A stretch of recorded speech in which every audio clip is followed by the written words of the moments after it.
noches, profe. Hola, ¿qué tal? Buenas noches. ¿Me pueden escuchar? Buenas noches, profesor. Buenas noches, profesor. ¿Cómo están? ¿Qué tal, chicos? Buenas noches. Bueno, carrera contra el tiempo. De acuerdo a lo que he visto en el horario de examen, nosotros tendríamos el día lunes con ustedes de examen, ¿verdad? Sí, el día lunes. Muy bien, entonces no nos queda mayor tiempo, sino solamente esta clase para terminar lo que corresponde a tasa de interés. Y es lo que me voy a enfocar hoy día. Así que no sé si sea buena o mala noticia para ustedes, pero creo que no voy a alcanzar a tomarles lección. Y bueno, vamos al tema de tasa de interés porque esto sí está en el examen. Vamos a revisar. Profesor, disculpe, lo que pasa es que he revisado la plataforma y aún no están subidas las diapositivas. Ya después de esta clase ya van a estar subidas todas. Sí, tengo que hacerlo. Entiéndanme, compréndanme a mí también. Bastante material he estado actualizando, les he estado colocando. Eh, mm, Tengo que subirles todas las diapositivas que están. Pero gran parte de lo que les corresponde casi lo tienen, porque tienen esto de tasa de interés ya lo tienen. De lo que vamos a ver tienen el instructivo, no hay, de este sí no hay diapositiva. Lo de sistema financiero sí está colocado. Bueno, si no está, ya lo voy a revisar, pero me parece que está. Ayer estaba linkeando algunos videos para que ustedes pudieran ver, pero de los de clase, para que pudieran revisar todo este tema. Pero sí, sí, sí. Pensaba que nos tocaba el día, al menos el día miércoles, pero nos toca el día lunes, a primera hora nos toca, en la primera hora en la tarde, ¿no? De la noche, perdón, nos toca el examen. Bueno, no tengo mucho tiempo, voy a cortar rapidito y vamos al tema principal que me interesa. ¿Sí? Perdón, ¿me dijiste algo?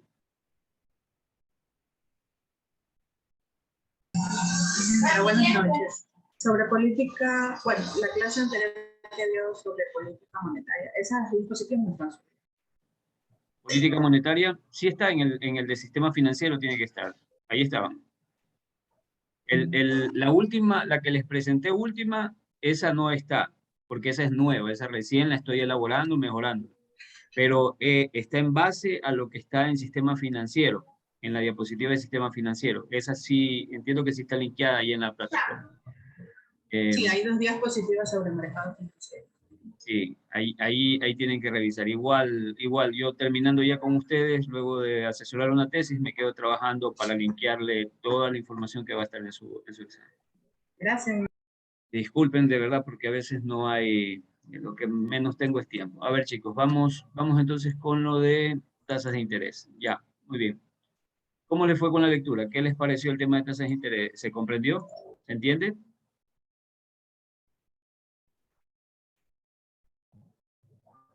Hola, ¿se desconectaron? ¿Se comprendió lo de tasas de interés? ¿Pudieron ver qué les llamó la atención? ¿Qué revisaron?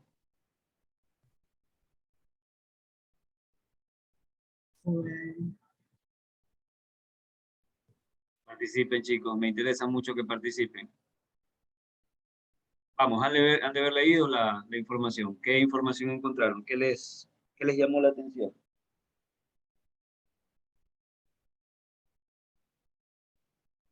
Bueno, a ver.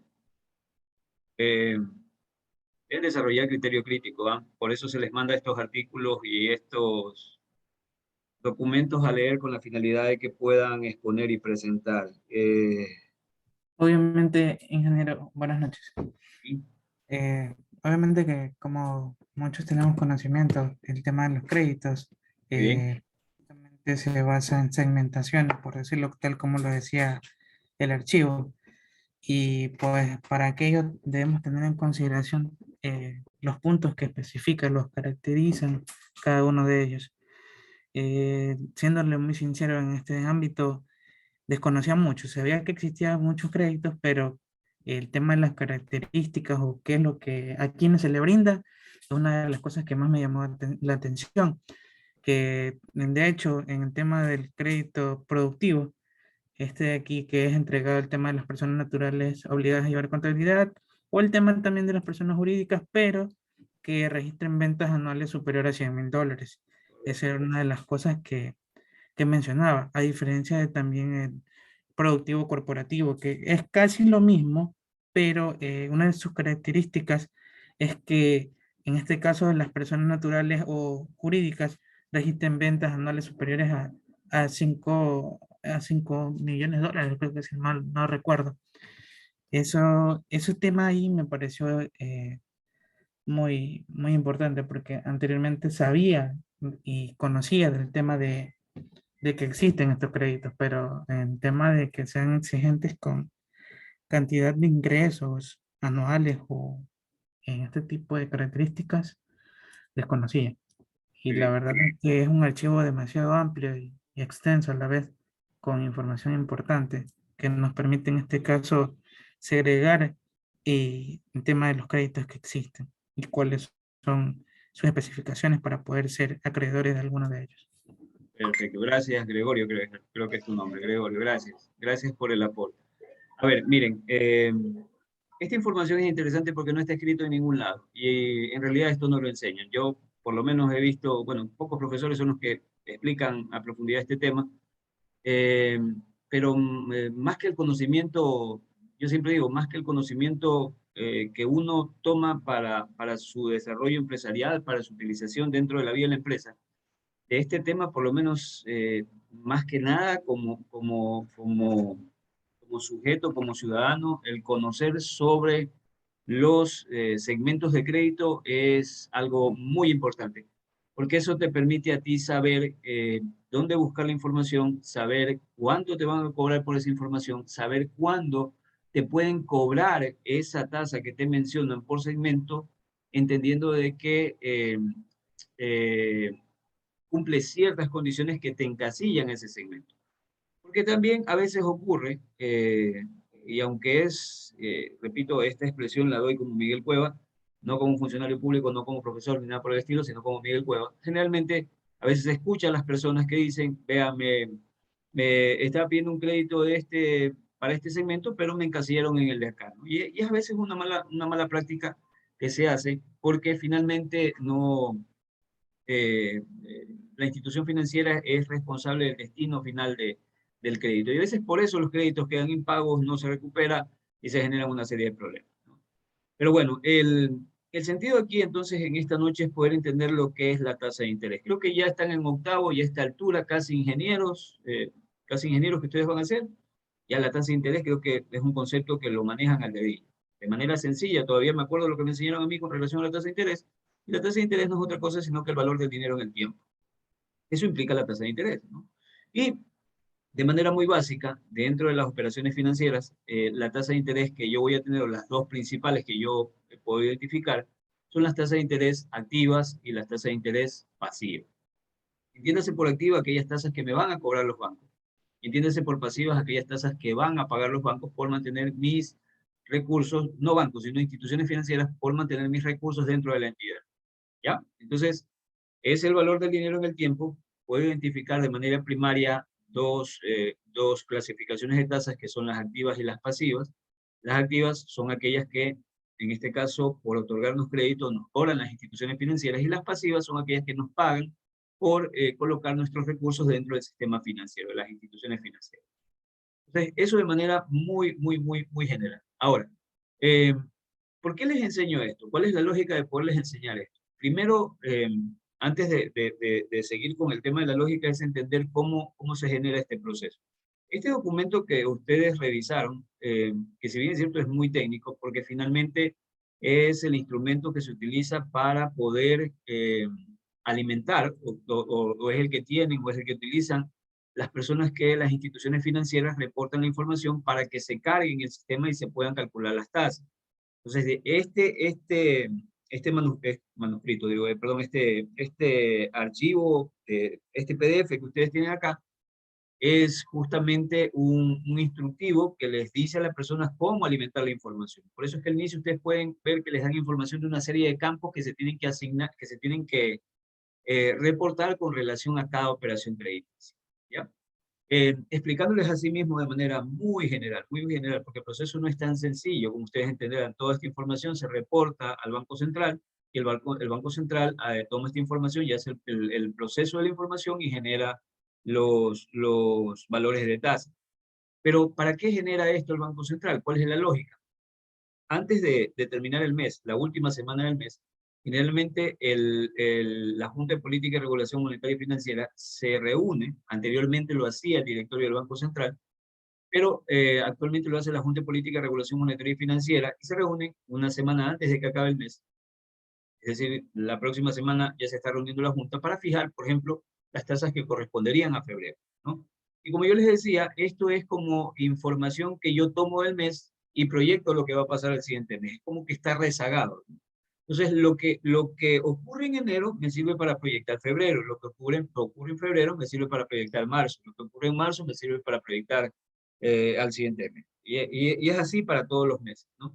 Entonces, estas tasas, que generalmente son tasas promedio, son estimadas en función de cómo se comportó el mercado, porque la información, ustedes podrán ver que dos de los datos más importantes de lo que quienes leyeron un poquito con el tema de las cosas que piden, tienen que ver, dos de los datos más importantes son el volumen del crédito, ¿sí? Y obviamente la tasa a la que se otorga, ¿no?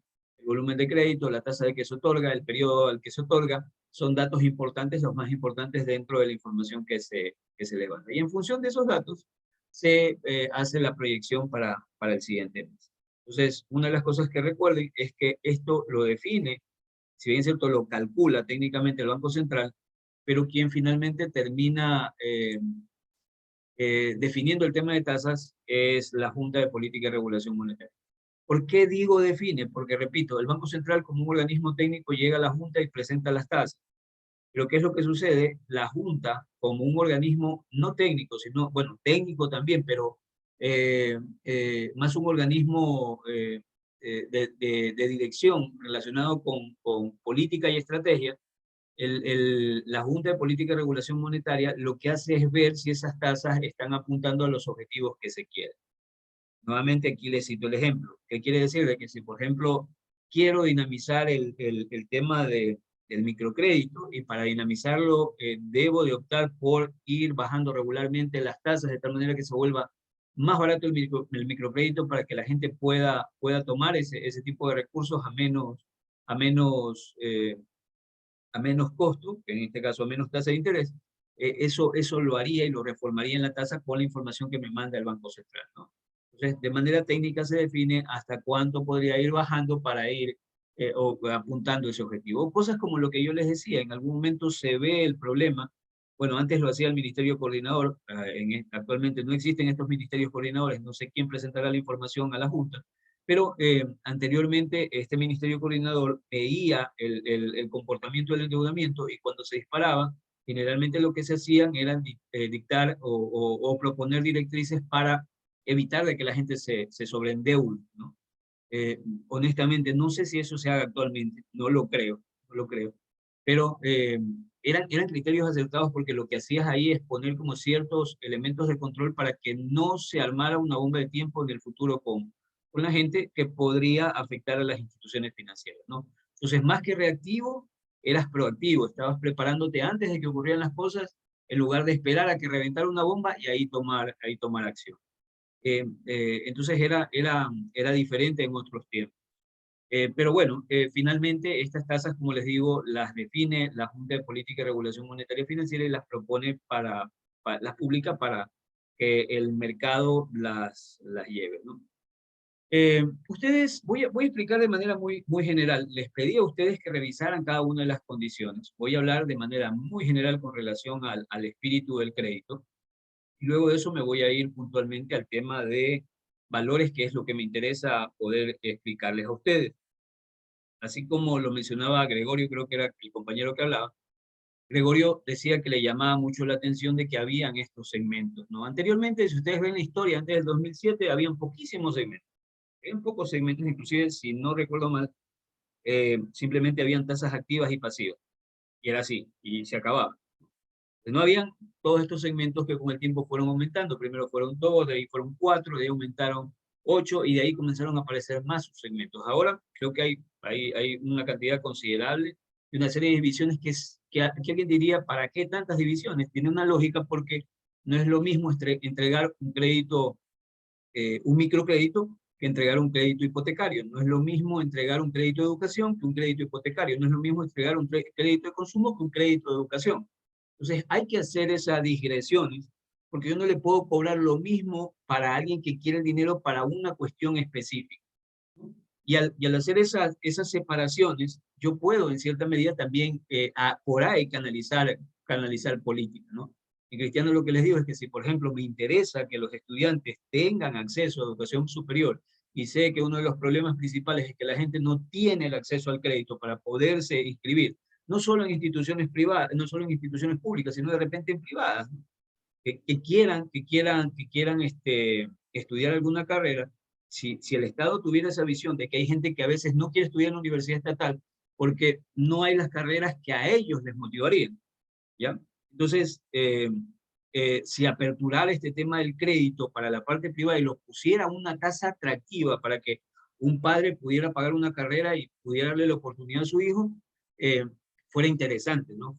Si se viera esto y el Estado lo aplicara, inclusive dinamizaría el tema del crédito educativo. Y se lo digo porque es una realidad. Yo tengo un hijo que recién se gradúa del colegio, él estaba queriendo entrar a la escuela, es una universidad privada, pero el tema es que al chico no le gustaba la carrera mejor dicho, la escuela no tenía la carrera que él quería, y viendo lo que más cuadraba con lo que él quería, se lo trataba de hacer estudiar mecatrónica, ¿no? Pero finalmente mi hijo más está orientado al tema de la biología biología y nanotecnología, que en realidad yo desconozco de esto, pero eso no lo daba la universidad. Entonces, era como querer meter un triángulo en un cuadrado, ¿no? Difícil de que el chico cuadre. Entonces, la complicación que ahora lo veo como padre es que al mandarlo a una universidad privada, implica pagar, implica solventar, ¿no? Y a veces la educación actualmente es cara. Esa carrera, por ejemplo, la dan en la San Francisco de Quito, y solamente para que tengan una idea, solo la colegiatura de esa carrera de biotecnología tiene un costo de casi $11,000 al año. $11,000 al año no me cuesta ni mi doctorado, que son $11,000 y yo pago en 4 años. Pero $11,000 al año solo por estudiar esa carrera que muy pocas universidades la tienen, ¿no? Entonces ahí se ve la complicación. Pero ahí, por ejemplo, hay el problema de que hay gente que no puede alcanzar sus objetivos. No solamente me refiero al tema de educación, porque también puede estar en el tema de la agricultura, puede estar en el tema de montar un negocio. Entonces, aquí estos segmentos de crédito permiten separar los créditos y poderles dar un tratamiento diferente para poder, en cierta medida, ayudar a los segmentos que se pueden beneficiar de ese tipo de crédito, ¿no? Entonces, teniendo eso en mente, se comienzan a segmentar a dividir los segmentos. Y comienzan a aparecer todos estos segmentos. Pero a breves rasgos, ustedes pueden ver que hay, por ejemplo, el productivo, que generalmente este productivo, de manera general, si yo lo veo, el espíritu, siempre que hables del espíritu es la razón de ser, hacia dónde va el crédito puntualmente, para qué se lo crea, cuál es la naturaleza más básica de este crédito. Este crédito, como el mismo nombre lo dice, está destinado para la producción, pero no para pequeños empresarios, sino para empresarios, pequeñas y medianas empresas, no microempresas, sino pequeñas, medianas empresas y empresas grandes, inclusive hasta corporaciones. Usted puede ver aquí que tiene diferentes segmentos, ¿no? Por ejemplo, el productivo, tenemos el productivo corporativo, el productivo empresarial y el productivo pymes. Y aquí usted también se habrá dado cuenta, si leyó, que hay niveles en este caso, de ventas anuales que estas empresas deberían cubrir para poderse encajar, ¿no? Entonces, el espíritu puntual es producción, pero, por ejemplo, si se destina a pymes, para que sea considerado dentro de este segmento, este subsegmento de productivo pymes, debe encajar en que las empresas deben de tener ventas entre 100,000 y 1,000,000 anuales, ¿no? Si ya la empresa vende entre 1,000,000 y 5 millones, ya encaja en el empresarial, y si vende entre más de 5 millones, ya encaja en corporativo. Y hay otras observaciones que hay puntualmente si nosotros revisamos más a detalle este tema del crédito productivo orientado de pymes para arriba, ¿no? Pero, repito, el espíritu es producción, pero en este caso producción para las grandes empresas. Y usted me dirá, pero ¿por qué aquí separan a las pequeñas empresas? Ya les voy a explicar la lógica cuando veamos el tema de tasa y van a ver las diferencias. Van a ver las pequeñas grandes diferencias que hay. Este es el crédito de consumo. Luego ustedes ven el crédito del consumo. Este crédito del consumo, el espíritu es básico. Voy a comprar cosas que no sirven para producir, sino que generalmente sirven para ser consumidos, ¿no? Y por eso es que aquí les dice otorgado a personas naturales destinadas a la compra de bienes y servicios y gastos no relacionados con actividad productiva, comercial u otras compras y gastos, incluyen los créditos prendarios de joyas, así como la adquisición de vehículos livianos que no son de uso para actividad productiva y comercial. Entonces, todo lo que encaje aquí dentro de esas palabritas es crédito productivo. Entonces, me voy al IES, no tengo plata, nadie me quiere prestar, me voy al IES y voy y prendo mi joya. ¿Dónde aplica? En este caso, consumo, ¿no? Entonces, me quiero comprar mi primer carrito, pero no es para taxiar, consumo. Me quiero sacar, me van a dar una tarjeta y la tarjeta me cobra una tasa de interés, tengo que ver el espíritu para qué es la tarjeta, muy bien, vas a comprar cosas y bienes y servicios que van a ser para consumir, no para producir, consumo. ¿Ya? De acuerdo, no estoy diciendo que la tarjeta no pueda tener, por ejemplo, las empresas no pueden tener extensiones que sirvan para generar, para comprar cosas para producción. Ahí hay un trato especial en esos temas. Pero generalmente las tarjetas que cargan el común de los mortales son tarjetas que nosotros utilizamos o tenemos para comprar cosas que no están destinadas generalmente a la producción. Y eso encaja dentro de consumo. Usted siguió revisando, va a darse cuenta que también está el tema del educativo, ¿no? El crédito educativo, que comprende operaciones de crédito otorgadas para personas naturales para su formación y capacitación profesional o técnica, y a personas jurídicas para el financiamiento de formación, ¿no? Entonces, para capacitar a personas naturales, pagar su formación, pagar su capacitación, pero también encaja dentro de esto las capacitaciones que podrían dar las empresas. Por eso es que me dice aquí, estaría también destinado para personas jurídicas para financiamiento de formación y capacitación profesional o técnica de talento humano. En ambos casos, la formación y capacitación deberá ser debidamente acreditada por órganos competentes, ¿no? No es que va a venir cualquiera a dar mi capacitación, sino que tienen que ser capacitaciones acreditadas para que puedan corresponder a este tipo de... Muy bien, ¿qué más tenemos? El educativo social, por ejemplo, es otorgado de conformidad con la política pública emitida por el ente rector de educación superior a personas naturales que previamente recibieron créditos o becas para su formación y capacitación profesional o técnica en cursos con recursos públicos provistos por el extinto Instituto Ecuatoriano de Crédito Educativo. Anteriormente había este banco, que era el Instituto Ecuatoriano de Crédito Educativo, que era el banco justamente de los estudiantes, el IES, y el IES lo que hacía era darte una línea de crédito para poder tú estudiar. Yo, por ejemplo, cuando existía el IES, me tocó estudiar en la ESPOL, yo pude estudiar en la ESPOL en ese momento con una carrera pagada porque el IES me dio un crédito para poder estudiar.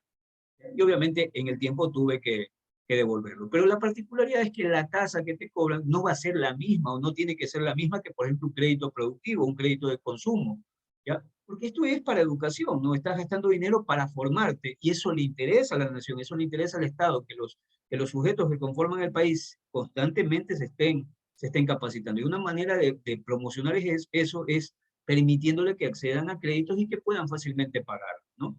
Además, entendiendo de que obviamente un chico quiere educarse, hasta que pueda conseguir trabajo, pasa un periodo de tiempo, y obviamente las condiciones del crédito tienen que ser lo más blandas para que el chico pueda, o la chica pueda responder a esta inversión que está haciendo en su formación. Por eso es que ustedes pueden ver que dentro del mismo educativo, el concepto del educativo, está este crédito educativo social. Bueno, ¿qué más tenemos? Crédito de vivienda. En este caso vivienda de interés social y público. Dice, está otorgado a personas naturales con garantía hipotecaria para la adquisición y construcción de vivienda única de primer uso, de conformidad con las disposiciones que emita la Junta de Política y Regulación Monetaria y Financiera. Entonces, cuando usted se va a comprar su primera casa, y siempre que caiga dentro de los parámetros que en este caso va a definir la Junta, el crédito, y está orientado para la vivienda, su primera casa, esto es considerado crédito de vivienda. Pero el crédito de vivienda, para el crédito de vivienda de interés social y público se establecen los siguientes subsegmentos. Es decir, dentro de este crédito de interés social y público está el crédito de vivienda de interés social. Para el caso de la vivienda de interés social se considera un valor comercial de vivienda de hasta 177.66 salarios básicos unificados y además requisitos establecidos en la normativa legal vigente. Entonces, no es que el crédito de vivienda de interés social yo lo voy a poner, por ejemplo, para que una persona venga y me diga, voy a comprar mi casa en San Borondón. No me refiero en la región agrícola de San Borondón, sino en la parte más urbana. Entonces, o sea, deme un crédito de vivienda porque quiero comprarme una casa allá. No, acá se encaja o hay ciertos criterios que se consideran. Uno tiene que ver con el valor de la misma vivienda, y creo que también otro criterio que mucho evalúan es el precio del metro cuadrado del terreno en el cual se va a hacer. En este caso, el Estado tiene interés por que se desarrolle la vivienda social. Miren que en este punto es interesante porque aquí se ve una evolución muy marcada. Anteriormente, en realidad había un salto positivo en la concepción de vivienda de interés social. Cretinos, porque de verdad no hay otra palabra, cretinos que anteriormente manejaban el Estado, pensaban que los ecuatorianos simplemente era suficiente que nos entregaran casas que estuvieran hechas de caña y de madera, y ahí arma tu cuartito y con eso vive, ¿no? Ustedes recuerdan, bueno, no sé si ustedes recuerdan, pero anteriormente se daban las casas, las mismas casas que daba el Midubi, eran casas que eran de madera, sin desmerecer a las personas que viven en esas casas, porque repito, hay gente muy trabajadora que ha armado con sus propias manos su propia casa. Pero el criterio que se tenía al ciudadano de que teníamos que darle, bueno, vivienda, aunque sea una ramadita por ahí, con tal de que meta la cabeza y viva, no nos interesa más, ¿no? Pero hubo un salto interesante cuando se dejaron esas casas de caña y de madera que anteriormente les daban a las personas, y pasaron ya a construir estructuras de cemento, ¿no? Y actualmente la mayoría de estas estructuras son generalmente estructuras de cemento. Parece mentira, pero no es solamente el hecho de tener una casa, sino que tener una casa que le permite a usted tener un cierto grado de dignidad. ¿Ya? Si bien es cierto, una persona que no tiene casa, de repente que a mí me permitan acceder a una casa de caña por el momento para tratar de meterme ahí con mi familia, bueno, me ayuda, pero mucho más ayuda, inclusive hasta emocionalmente, es que una persona no solamente tenga casa, sino que tenga también una casa con el acceso a los servicios básicos. Por eso esto es un plan integral, se debe trabajar de manera conjunta y no solamente como lo hacían antes, que te daban la casa y no tuvieras letrinas, no tuvieras electricidad, no tuvieras nada de los servicios, no tuvieras carretera, pero tú tienes tu casa. Eso no es así. Eso no es así porque simplemente ahí no estás ganando nada. O sea, no estás haciendo que estos sujetos recuperen o se sientan integrados, se sientan mejor considerados por la sociedad, sino que simplemente lo que haces es seguirlos manteniendo en ese ambiente de mediocridad, ¿no? Pero bueno, hay planes de vivienda de interés social, por lo menos con el anterior presidente, que se no hizo nada, no creo que hicieron ninguno de estos planes. Esperemos que aquí oriente algo de temas de vivienda de interés social, que esa es la gran expectativa, porque hay muchas personas que necesitan vivir. Bueno, asimismo hay el crédito de vivienda de interés público, ¿no? En el caso de la vivienda de interés público se considera un valor comercial de vivienda desde 177.66 hasta 228.42 salarios básicos. Miren aquí la diferencia, ¿no? Hasta aquí este nivel es considerado vivienda de interés social. Pero aquí yo puedo ver que hay un rango mayor de ingresos. Habría que multiplicar por el salario básico para más o menos ver la cantidad, pero este segmento de acá aquí también sirve para establecer política pública, pero en este caso para aquellas personas que tengan un poquito más de capacidad de endeudamiento y puedan acceder a una casa de mejores condiciones, ¿no? Que generalmente es la gente de clase media, ¿no?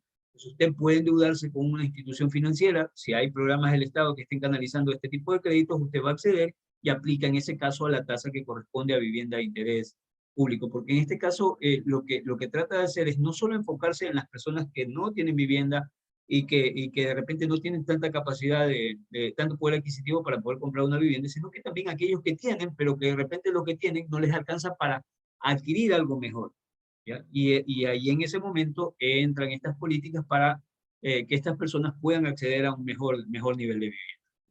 Entonces, también hay estas viviendas de interés público. Bueno, crédito inmobiliario, dice aquí, es el otorgado con garantía hipotecaria a personas naturales para la construcción, operación, remodelación y mejora de inmuebles propios para la adquisición de terrenos destinados a la construcción de vivienda propia y para la adquisición de vivienda terminada para el uso del deudor y la familia, no categorizado en el segmento de vivienda de interés público y social. Acá generalmente son las primeras casas, y luego de eso, ya esto cae acá como el tema de inmobiliario. Más tenemos, bueno, ahí viene el tema del microcrédito, pero el microcrédito, como decíamos, arriba estaban las grandes, pequeñas, medianas y grandes empresas, y acá están más bien las microempresas. Entonces, el microcrédito es similar al productivo, porque tiene el mismo espíritu, que es destinar a producción. Pero la diferencia está en los sujetos que acceden a este crédito. Arriba están los grandes peces, acá abajo están los peces pequeños, pero que son un gran cardumen, que representan gran cantidad de empresas, ¿no? Entonces está el microcrédito y asimismo hay segmentos de microcrédito, ¿no? Y aquí podemos ver los segmentos que son más bajos, ¿no? Recordarán ustedes que arriba hablaba de desde $100,000 hasta 5 millones, creo que era el primer rango. Si no recuerdo mal.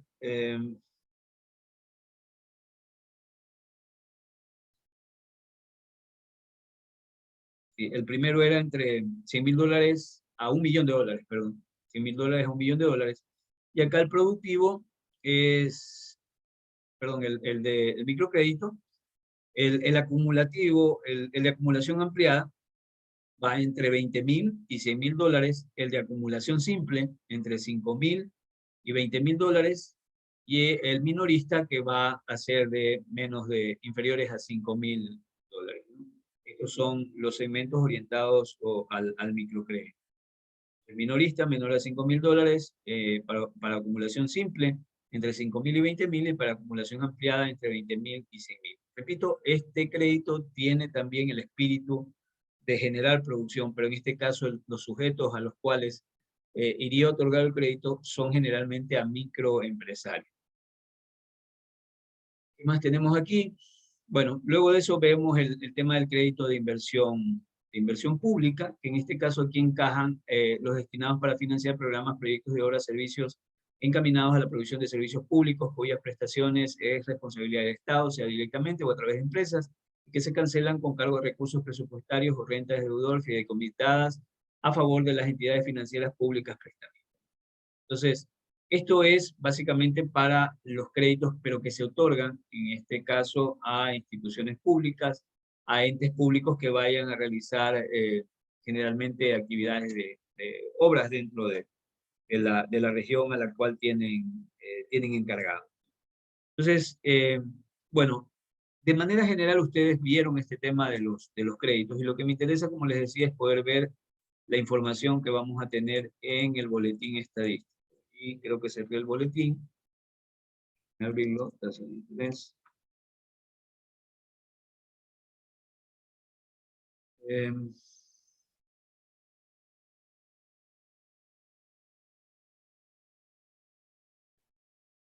Ya, entonces miren, esto es lo que finalmente resumen todo lo que estaba ahí atrás. Esta es la tabla, la tabla que finalmente lanza el Banco Central con relación a tasas de interés. Ustedes pueden ver que aquí les dice, en el numeral 1 le dice tasas de interés activas, efectivas, vigentes para el sector financiero privado, público y popular y solidario. Entonces aquí me dice, estas tasas, ¿en qué sector del sistema financiero se pueden aplicar? Público, privado y popular y solidario. Entonces, ¿qué segmentos nosotros podemos ver aquí? A ver, en primera instancia yo veo de manera inmediata que hay dos bloques. Este es el primer bloque. Bueno, se marcan los dos. Hay un primer bloque que tiene como denominación tasas referenciales. Y aquí puedo ver la tasa activa, efectiva, referencial para el segmento, y dice acá porcentaje anual. Y acá al ladito me dice tasas máximas, y así mismo me dice tasa activa, efectiva, máxima para el segmento, y la tasa anual. Muy bien, ¿qué van a significar estos datos?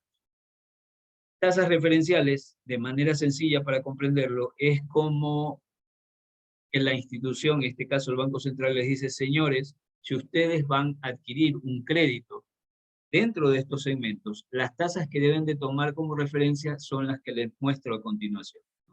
Entonces, ¿qué quiere decir esto? Que si quiero un crédito productivo corporativo, la tasa que más o menos debería considerar si la operación que estoy generando está dentro de ese segmento, la tasa que me deberían más o menos cobrar a mí va a ser de 7.39. Entonces, si yo, por ejemplo, me van a dar una tarjeta de crédito y bueno, y yo les digo, bueno, ¿cuánto más o menos me van a cobrar? La tasa que más o menos me deben de cobrar mensualmente, perdón, estas tasas son anuales, ¿no? La tasa que más o menos me deberían cobrar a mí, en este caso, en el crédito de consumo, es de 16.16%. Por ejemplo, si voy a querer un crédito educativo, en este caso es de 8,64. Me voy al Banco del Pichinche y quiero sacar un crédito educativo, 8,64 más o menos debe ser la tasa referencial. Esto es para enero del 2020. Entonces, estas tasas que están aquí son las tasas que me dan como referencia, es decir, son la guía que me permite a mí saber más o menos por dónde debe estar la tasa que me van a cobrar. Y si ustedes ven al lado, hay lo que se llaman las tasas máximas, ¿ya? Estas tasas máximas, como el mismo nombre lo dice, es lo máximo que les pueden cobrar a ustedes por cada segmento, ¿ya? Entonces, ¿qué quiere decir esto? Que si, por ejemplo, me van a dar una tarjeta, yo le pregunto a la gente de la tarjeta, muy bien, ¿cuánto más o menos me van a cobrar? Yo podría ver, inclusive aquí puedo ver en la página del Banco Central, de que más o menos la tasa que está vigente es de 16.16%.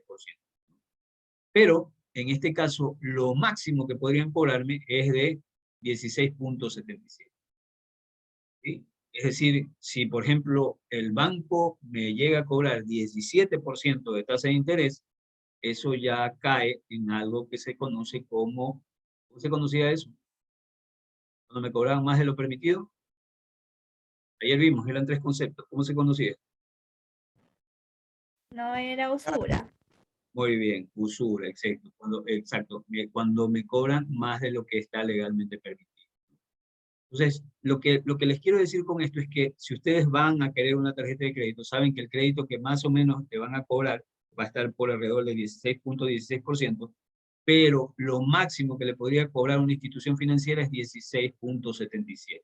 Si le cobra más de eso, simplemente la institución de control le va a llamar la atención porque no pueden cobrarle más de eso porque cae justo en el campo de la usura.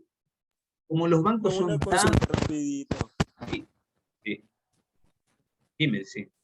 Las pone, No te escucho bien. ¿Puedes repetir la pregunta, por favor? estas tasas de interés, el Banco Central las pone anual, pero, No, son tasas anuales, claro. pero no podría convertirse a mensual para tener una referencia de cuánto sería mes a mes. Eso sí se puede hacer, ¿verdad? Eso sí O lo sea, puedes hacer. ¿Viste matemática financiera? claro, obviamente, Claro, y si pero viste no matemática es que, financiera, sabes cómo convertirlo. ¿Qué harías? claro, pero no es que el banco las da mensual, No, él no, las son cobra anual. referenciales anuales. Por eso te dice porcentaje anual. ¿Ya? Ah, Es ya. un O sea, porcentaje anual. netamente están anual, no hay donde No, poder pues ver no te imaginas que nos cobraran 16.16 cada mes. O sea, no, pues ahí sí es claro, chulo. Creo que ni los chulqueros creo que cobran actualmente eso. Entonces, no, claro. 16.16 eso no puede ser mensual. Es anual, es anual. Es una tasa Listo. anual. Y de ahí tendrías que sacar el equivalente mensual. Eso lo haces con las formulitas de matemática financiera. Bueno, pero lo que les decía era que, entonces yo ya tengo una idea de cuánto más o menos me pueden cobrar y cuánto va a ser lo máximo que me vayan a cobrar. A ver, lanzo una pregunta para niños inteligentes. ¿Me pueden cobrar menos que esas tasas? Que las referenciales. ¿Podría un banco cobrarme menos que esa tasa referencial? ¿Sí o no? No. ¿Por qué? Imagínense ustedes como banqueros. Le dice el Banco Central, señores, las tasas referenciales son estas. Usted como banquero haría que su banco cobre tasas menores a esas que las referenciales, sí o no, y por qué. ¿Mm? Estrategia de competitividad. ¿Pierdes competitividad? En este caso, no sé, pues, no estoy muy empapado en el tema, pero Láncelo, no importa de que se acuerdo equivoque, a vamos. que yo tengo varias entidades bancarias a las cuales soy cliente ¿Ya? y de acuerdo a sus pólizas, digámoslo así, muchos ofrecen más o te ofrecen menos. Entonces, creería en este Ya, aspecto. pero esas tasas son, a ver, cuidado aquí con eso. Estas tasas, recuerden, yo les decía que hay tasas Es por activas consumo. y tasas pasivas. Estas son tasas activas, las que me cobran a mí por prestarme dinero. ¿Ya? Las que tú mencionas con pólizas son tasas pasivas, las que Pasivas, te claro. paga el banco. Ya, esas son otras, esas déjalas un ratito hacia un lado. O sea, ahorita les digo, piensen como banqueros.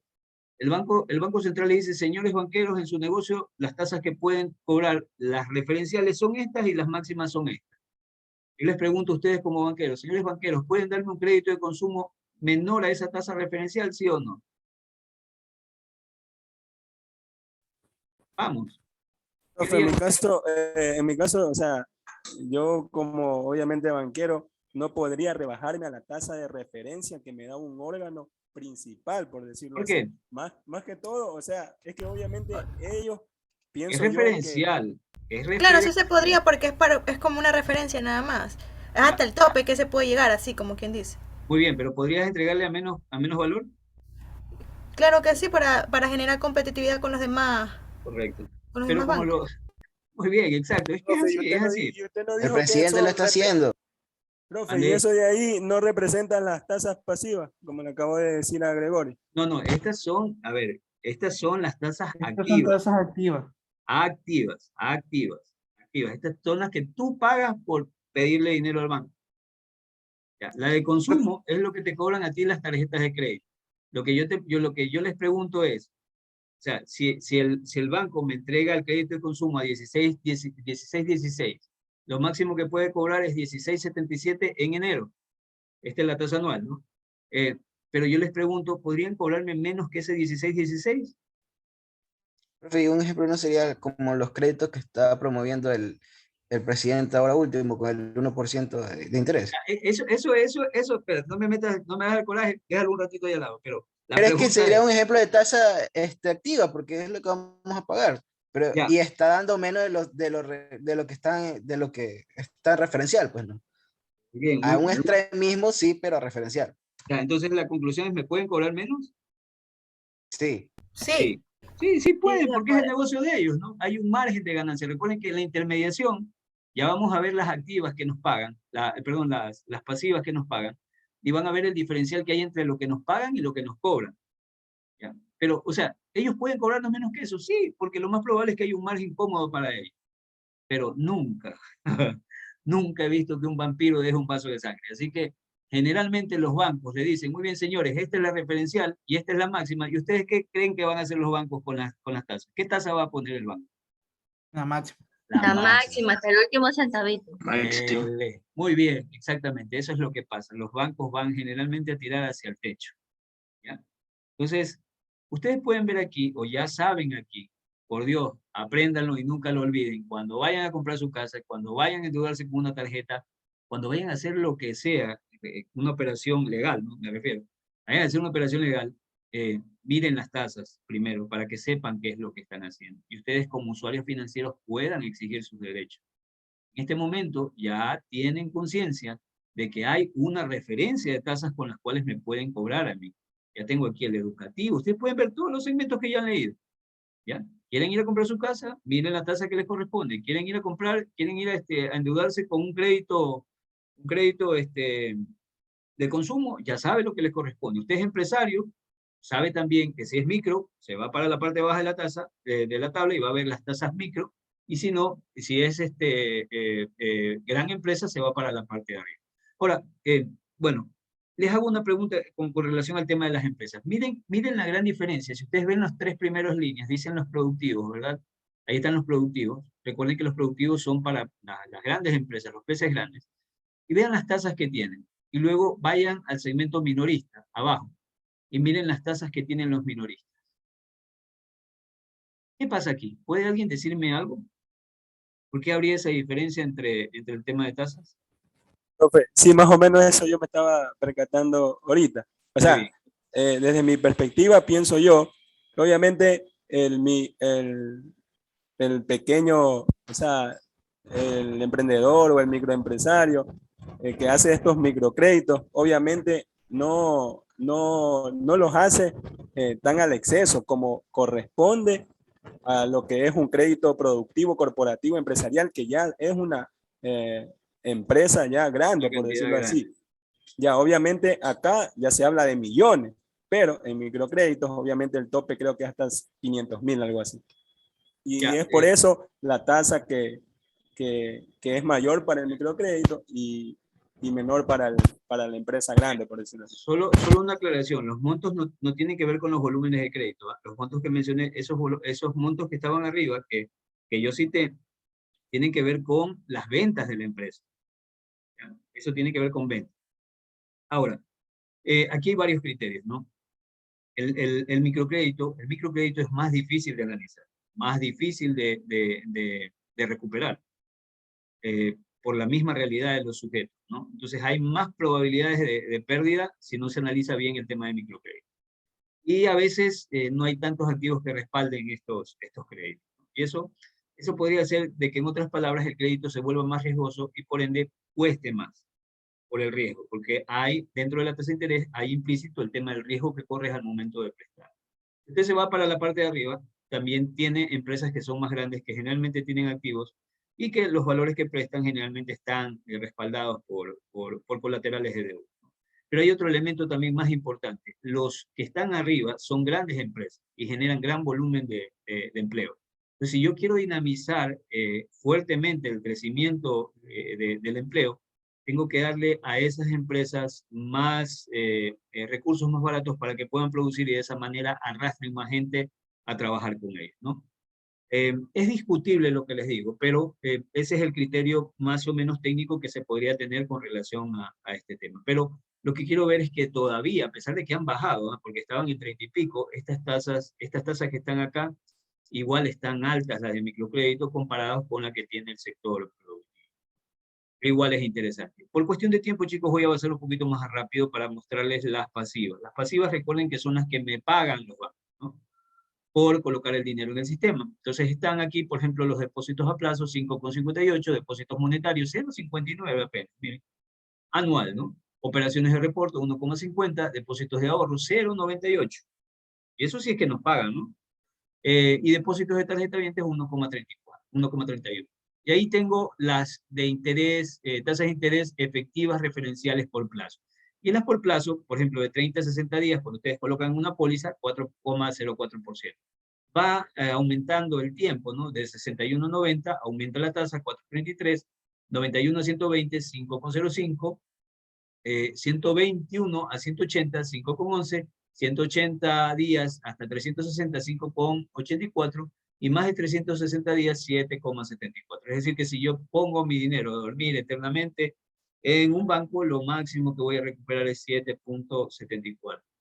Con esto, lo que quiero decirles es que miren cuando ustedes invierten, ¿sí? O sea, si bien es cierto, van a tener su dinero guardadito ahí, van a ganar más que la tasa de inflación y van a tener una cierta ganancia. Pero es mucho, mucho, mucho mejor, a pesar de que también implica riesgo, invertir en un negocio y salir. No les den de comer a los bancos.